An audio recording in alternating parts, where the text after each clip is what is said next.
कल्पना करा, एक दिवस तुम्ही सकाळी उठता आणि तुमच्या फोनवर इंटरनेटच नाही आहे. तुम्ही वायफाय चेक करता, फोन रिस्टार्ट करता, पण काहीच चालत नाही आहे. तुमचे आवडते social media platforms Facebook, Instagram, TikTok एका क्षणात गायब झाले आहेत. कोणाशीही संपर्क साधण्याचा कोणताही डिजिटल मार्ग उरलेला नाही. पण हे तर फक्त सुरुवात आहे. बँकिंग सेवा पूर्णपणे ठप्प होतील.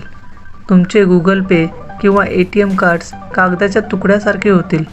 गुगल मॅप्सशिवाय रस्ते शोधणं अशक्य होईल. जेव्हा लोकांना समजेल की हे फक्त त्यांच्यासोबत नाही तर पूर्ण जगासोबत घडले, तेव्हा सगळीकडे एकच घबराट पसरेल. जग एका अंधकारमय युगात ढकललं जाईल. अशा परिस्थितीत काय कराल? शांत राहा. घाबरून काहीच साध्य होणार नाही. रेडिओ शोधा. बातम्यांसाठी जुने रेडिओ सिग्नलच तुमचा एकमेव आधार असतील. एकत्र राहा. आपल्या कुटुंबासोबत किंवा सुरक्षित ठिकाणी लोकांसोबत. इंटरनेटशिवाय जग कसं असेल हे यावरून स्पष्ट होतं. आपण किती या तंत्रज्ञानावर अवलंबून आहोत याची ही एक छोटीशी झलक आहे. जग इंटरनेटशिवाय असंच दिसेल.